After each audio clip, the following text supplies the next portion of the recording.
and welcome to Logan Sounds Off, where I talk about books, music, and a whole lot more. I'm your host, Logan Kelly.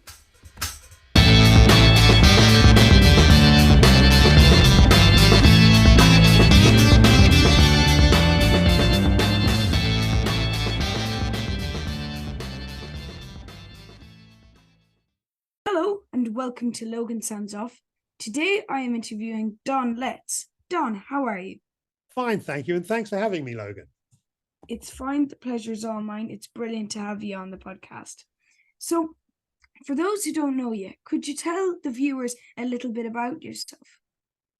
Oh man, how much time have you got? Listen, I'm as old as rock and roll, Logan. I was born in 1956, and I'm of a generation that, when I was growing up as a teenager, our only form of alternative information and inspiration was the music that we listened to. And it was via that, that medium that I became the man I am today. I am the product of music. The first band I ever saw was a band called The Who. And this was in 1971. And I saw them, I was like 14 years old. And I was so fascinated by what I was hearing and what was unfolding in front of my very eyes that I thought, I want to be part of this world. I didn't necessarily want to be in a band or be a singer. I just wanted to be part of this kind of, this new world, this new energy, and from that day to this, music's been my guiding light and my inspiration. I'm an example of what music can do. That's an incredible way to explain yourself. And as you'll see throughout the interview, you'll see that that's exactly true. So now, first of all, Don, I wanted to ask about your childhood. And with Jamaican roots and being born in London, I imagine you would have listened to some very interesting tunes. So could you kind of explain further about what you listened to growing up? Okay, yeah, I can do that. Well, my parents are part of what they call the Windrush generation, who came over from Jamaica in the 50s to help rebuild the country after the Second World War. And they would have brought with them their hopes, their dreams, and most importantly, their precious record collections.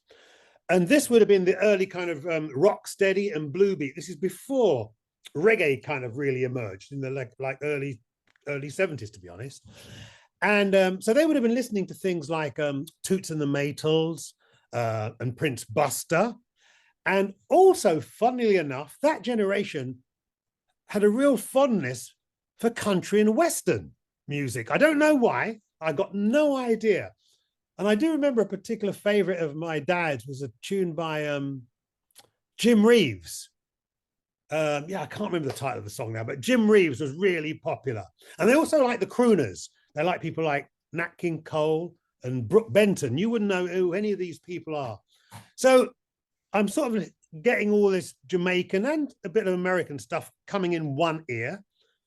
But at school, I'm listening to what my white mates are listening to, So they're listening to the emerging pop music. We're talking about the Beatles, the Stones, the Kinks, the Who, things like that. And I really grew up on a combination of that, bass culture in one ear and pop and rock in the other. That's really, really interesting. So next I want to talk about a very interesting part of your life, which is back in 1975. You ran a clothing store called, am I pronouncing this right? Acme Attractions. Is that Absolutely how you pronounce right? it? Yep. Perfect. So you ran a clothing store called Acme Attractions, which actually attracted many people, such as The Clash and Bob Marley. But before that started to become more of a bigger thing, you actually met Bob Marley in the hotel that he was staying in after a concert that you went to see. How was that like? Oh, man. It's funny. People make a big deal of this, our encounter in London. Basically, because by the end of his stay in London in 1977, we had a little argument about punk rock. And, it's funny. I don't like going on about Bob Marley because people make such a big deal out of it. But anyway, like you said, I saw him in, I think, 1975. There was a concert at the Lyceum in London. And I was so taken by his music that I followed his coach back to his hotel and blagged my way into his room and basically struck up a conversation with him, prompted by something that I had that he liked. You got to read between the lines here, Logan. I don't know what the demographic of your audience is, and God forbid I get us all in trouble. Anyway, yeah, I had something that Bob Marley liked. We became friends. Well, friends is a stretch. I'd say we became acquaintances. He knew who I was. This is in 1975. Later on, in 1977, when he came to stay in England after being shot in Jamaica, he was effectively in exile here. He was staying around the corner from my shop, Acme Attractions. And he'd stop by Acme Attractions and I'd sort him out. Let's put it that way. And this was the time when punk rock exploding all around us as well. So one day I go around his place and I'm wearing punk rock trousers and he starts to make fun of me. And I had to kind of pull him up and say, Bob, he'd been reading the tabloid press, Logan, and he got a very twisted idea of what punk was about. He thought it was about sort of negativity and nihilism, and it was never about that. It was about empowerment and freedom and individuality. Anyway, he starts taking the mick out of my punk rock clothes, and I stood my ground and I said, look, mate, you're wrong. These white guys are my friends. We're like-minded rebels. And he basically said, yeah, get the hell out of here. And I left with my tail between my legs. Anyway, 3 months later, a better informed Bob Marley was moved to write that song, Punky Reggae Party. And, I've got to give him props for being open-minded. I got to give him props for being open-minded enough to realize he was wrong and reassess the whole punk thing, Yeah. But that encounter is the thing that keeps getting regurgitated over and over. I've done a lot of other things besides meet Bob Marley, believe me. Oh, don't worry. I'm not saying that's the only thing you've done at all. That's very interesting. No, I just don't like trading on his name, man. It feels weird, Yeah, no, I get what you're saying. That makes a lot of sense. So then, this is really interesting. In 1976, you became a DJ at the Roxy Club. So how did this come about? Were you asked to become a DJ at the Roxy Club, or did you come to them? Okay, first of all, it was 1977. Oh, sorry. That's all right, no big deal. 1977, what's in a year or two? Journalists don't care. Basically, it's 1977. Let's set the scene. It's London, and this thing's exploding all around me. Punk rock, a new soundtrack for a new generation. And they had an attitude, they had a look, they had a soundtrack, but at that point, they had no place to play. So a friend of mine, a guy called Andrew Tchaikovsky, opened the very first live punk rock venue in the UK, the Roxy. And because of the reaction that he saw to the music I played at Acme Attractions, which was hardcore dub reggae, that was the soundtrack of Acme Attractions, he asked me to have a go at DJing at the Roxy. And again, because this was so early in the movement, there weren't any UK punk records to play anyway. So what's a guy to do? I'm going to play what I like. I'm playing my hardcore dub reggae selection. And luckily for me, the punks loved it. I mean, I did drop in some other things that I knew were connected, like the Ramones and Television and Patti Smith, the kind of the New York scene. But primarily in between the fast and furious punk rock live sets, I played dub reggae to kind of chill the crowd out. And that's kind of, where this whole idea of the punky reggae thing really came together. That's actually really interesting. And I love the way you mentioned there about punk and reggae. We'll come back to that a lot throughout it, but that's really interesting about the Roxy Club. And next I wanted to ask about your first film, which was used money from the store Acme Attractions, and then you also used money from your DJing to buy, I believe, was it a Super 8 camera? A Super 8 camera, that's right. to start filming your first film, which was called the punk rock movie. Yeah. So what inspired you to start filming a movie? Okay, that's easy. What I think is most interesting about the whole punk rock movement, the 1977 version anyway, wasn't so much the soundtrack. Well, I think the greatest gift from that scene was the whole idea of DIY, do it yourself. And I mean, I think that's why we're still talking about punk today, is that it wasn't just a soundtrack. You know, that energy informed lots of different people and movements and mediums. I mean, you know, there was punk rock photographers, journalists, fashion designers, graphic artists, you know, and filmmakers. And, you know, when the whole 77 energy was happening, you know, all my mates are picking up guitars and I wanted to pick up something too. And I picked up a Super 8 movie camera. I have to say, inspired by me seeing a film 5 years earlier called The Harder They Come, Jamaica's most famous film. And I remember when I saw that film thinking, wow, I wouldn't mind expressing myself in that medium, you know, film. But in the early 70s, that was a really ridiculous idea for a young black man. But fast forward 5-6 years, punk rock explodes with the whole DIY thing. I pick up a Super 8 camera and reinvent myself as Don Letts, the filmmaker. And truth be told, the punk rock movie was never supposed to be my first film. What happened was, I'm filming all the stuff that I like. You know, I'm filming the Clash and the Pistols and the Banshees and the Buzzcocks and Subway Section Slits. And then one day I read in the NME, a music journal, Don Letts is making a punk rock movie. And I thought, oh, that's a good idea. I'll call it a movie. And I stuck it together and I called it the punk rock movie because that's what it said in the NME. And that was really my entrance into the world of a film. And then after that, I mean, obviously, I got better after that. You know, I quickly moved into doing videos for a lot of the punk bands. The first video I ever did was for Public Image's debut single.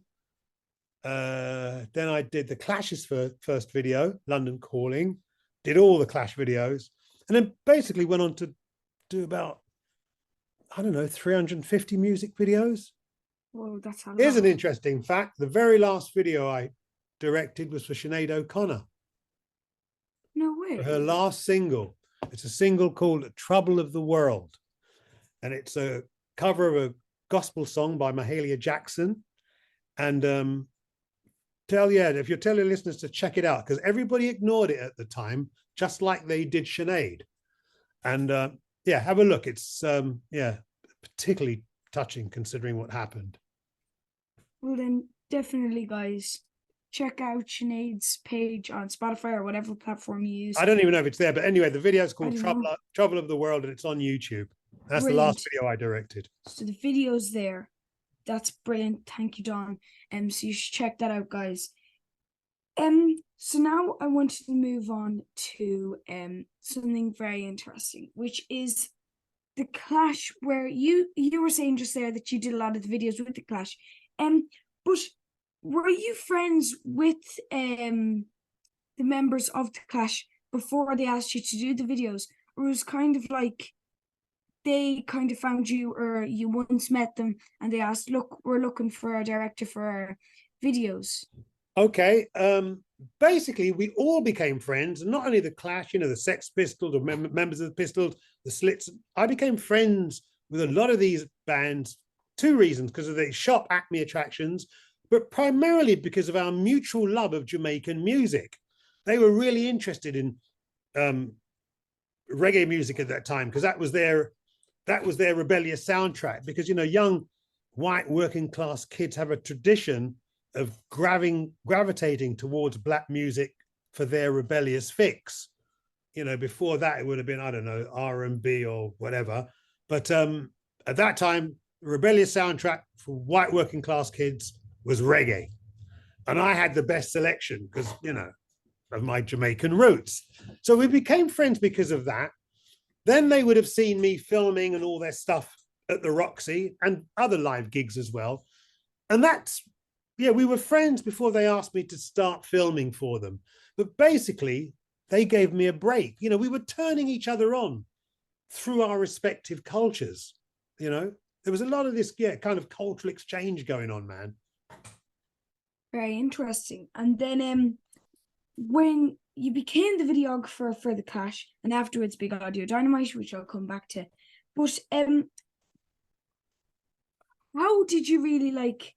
I know you mentioned there that you were friends before, but how did you become their videographer? Did they ask you to Yeah, do it? I mean, basically, John Rotten, as he was known back then, Johnny Rotten, he asked me to do his first debut single, which was called Public Image. And then I guess the Clash, yeah, I was around, I was their friend. They knew that I could pull off doing a video. And I've got to say, I mean, the Public Image video is very simplistic because it's hard to explain to you, Logan, but basically when I was doing the punk rock movie, it was just me with my little Super 8 camera. The minute you got into TV back then, you had to be part of what they call a union crew.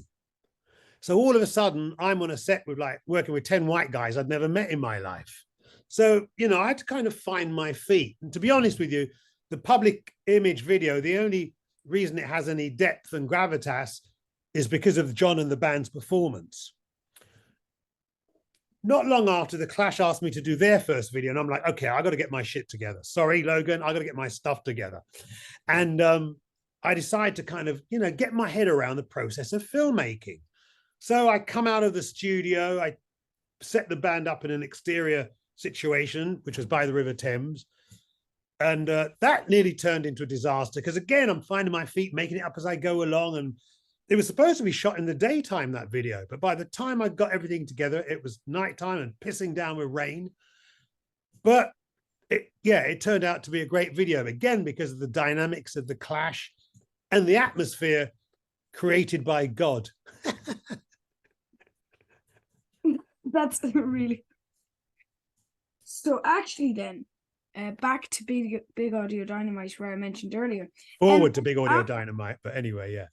Yeah, Big Audio Dynamite's after the Clash, but yeah, go on. Oh yeah, that's what I was saying, that I mentioned it earlier. But anyways, after the Clash's Mick Jones left, then he went on, and as well you went on to Big Audio Dynamite, and you became the videographer as well as the sampler for Big Audio Dynamite. So did you go to Mick, or did he come to you to become part of the band? Mick came to me. Well, kind of. I was in the club with him one night, and it was me, Mick, and my bandmate, Leo Williams, who's now in Dread Zone, another Rasta brethren, basically. And Mick was standing between me. Mick was standing between me and Leo. So there's a white guy sandwiched between two black guys, basically. And Mick looked to his left and he looked to his right, and he's like, we look like a band. We should form a group. And I had to raise my hand and say, but Mick, I can't play anything. And I remember his response was, don't worry about that, Don. Neither could Paul when he joined the Clash. Because when Paul Simonon joined the Clash, they had to put stickers on the fret of his bass to show him how to play. The difference between Paul Simonon and Don Letts is Paul eventually learned to play and got rid of his stickers. I never got rid of mine. So Mick asked me to join the band. Okay, that's interesting. And then lately you started with solo career, which is brilliant. I just want to say, you recently released your album Out of Sync, which I love. Thanks for having good taste, Logan. But what inspired you to write a new album? COVID. I was bored, man. I can't sit still, Logan. And basically, I couldn't do a DJ out and about anymore, obviously. Luckily, I could keep my radio show going because I guess you know I've got a radio show on the BBC. Yeah, BBC Radio 6. Yeah, Culture Clash Radio every Saturday night between 9 and 11. That was a plug, Logan. Anyway, what was I saying? So COVID hit us. I'm twiddling my thumbs. I got together with a friend of mine called Gaudi, who's an extraordinary Anglo-Italian musician and producer who co-wrote the album with me and indeed produced it. And we just got together because of our mutual love of bass culture and pop music. You know, like me, he loves, you know, he grew up on sound system culture and he loves Jamaican music, but he also loves pop music. I mean, his favorite band is the Smiths. You know, one of my favorite bands when I was growing up as a kid was the Beatles. And we somehow found a way to put this combination of our influences into what effectively is a soundtrack to my mind, Logan. That's what it is. And it's kind of, it's a soundtrack to my cultural journey, which is Black and British. You know, it's a reflection of the duality of my existence. And I got to tell you, I'm really, really proud of it. And I got to say, I got to give thanks to some of the other contributors, because it's not all about Don Letts. I had Holly Cook on there, who's on 2 songs. There's Zoe Devlin Love, who sings with the Alabama 3, and a gentleman called Wayne Coyne from the Flaming Lips. Are you familiar with the Flaming Lips? Yeah, I know the Flaming Lips. Yeah. Okay, everybody should know the Flaming Lips. Really, I know. get a chance, see them live. Better than drugs and cheaper too. So a collaborative effort. I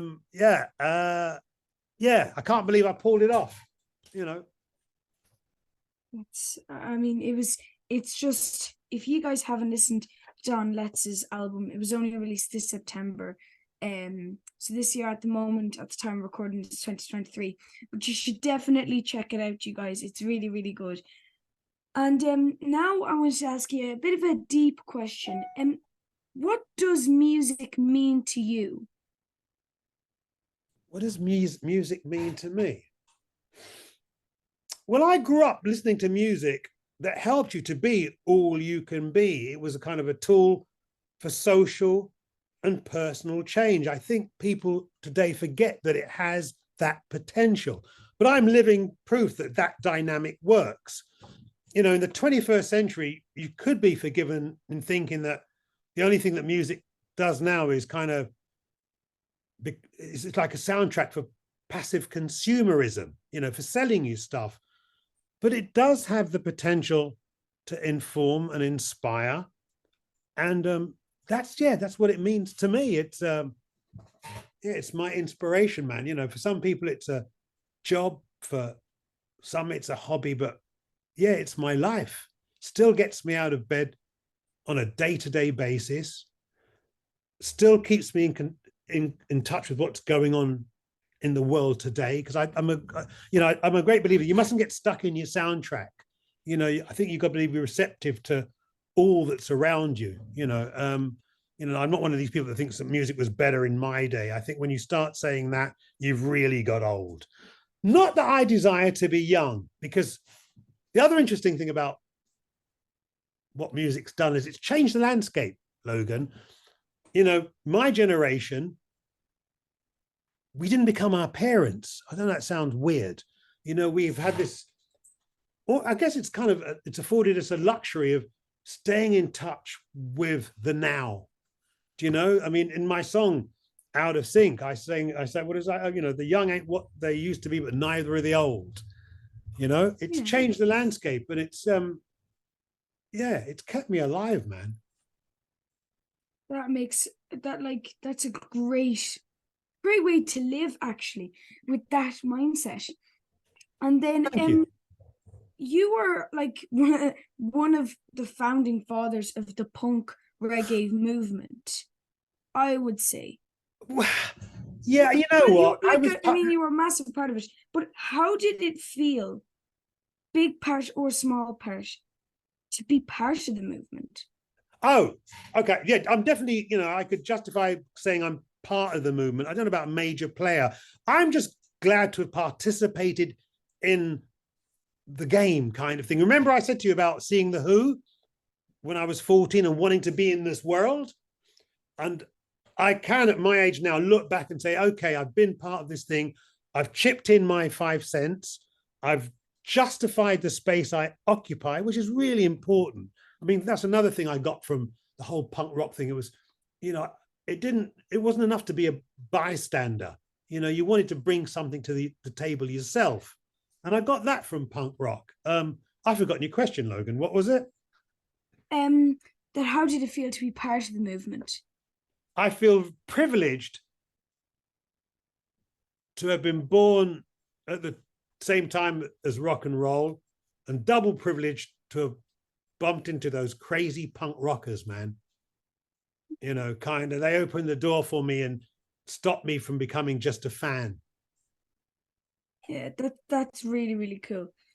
And now I have two questions for you regarding recommending people music.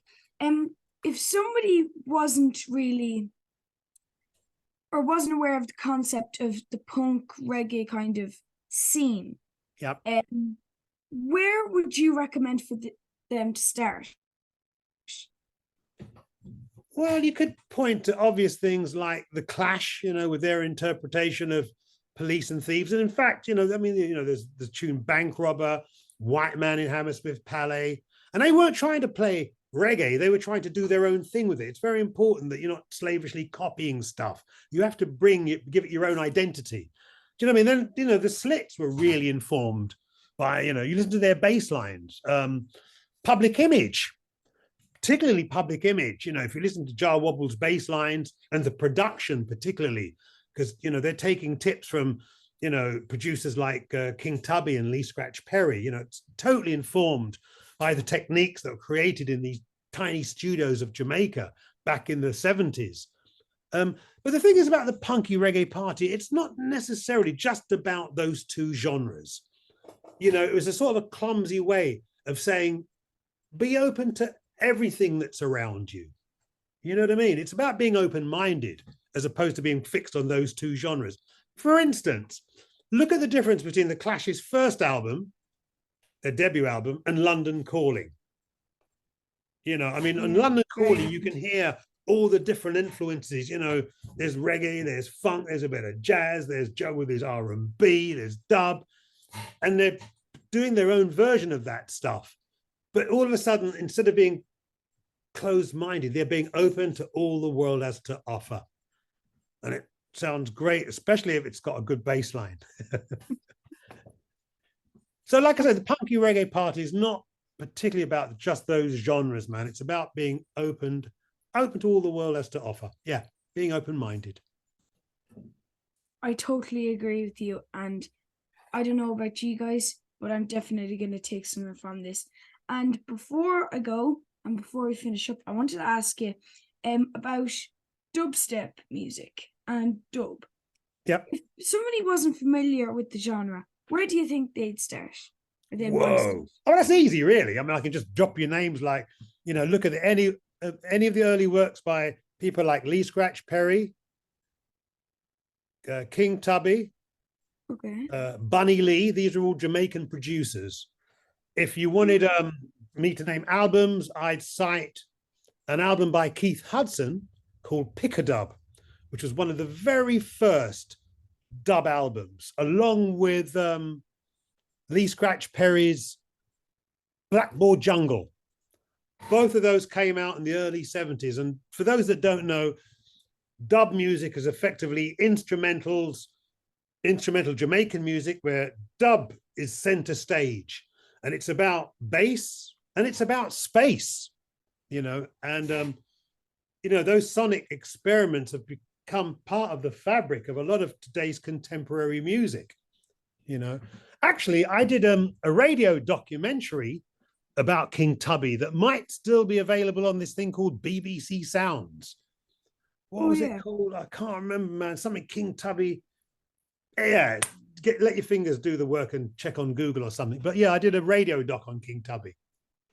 Okay, so that's very interesting. And I think if there's anybody here who isn't familiar with punk or reggae, or as well dubstep or dub, anything to do with that, Don's giving you a couple of recommendations, so I go with them. And actually, I'm going to interrupt you, Logan, because a shortcut of all of that, as I just remembered, man, because I've done a lot of stuff. I did a compilation called Dread Meets Rockers Uptown, right?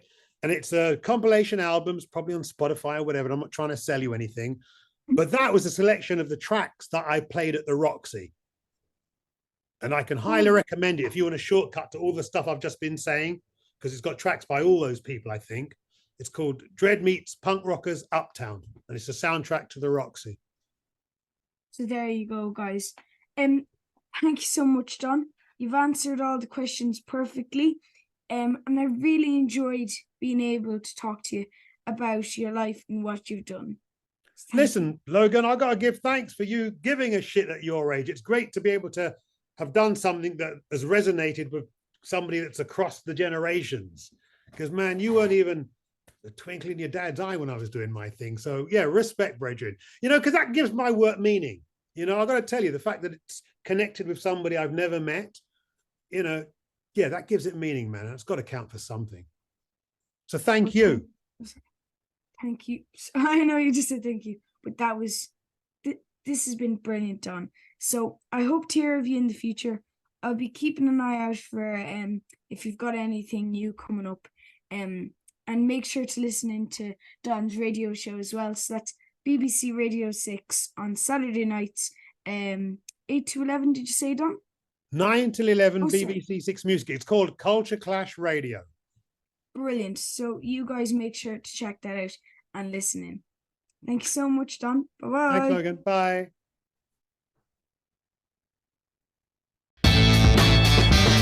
I hope you enjoyed listening to this episode of Logan Sounds Off. You can follow me on X, Facebook and Instagram at Logan Sounds Off. And don't forget to subscribe and not miss any more cool episodes. Bye guys!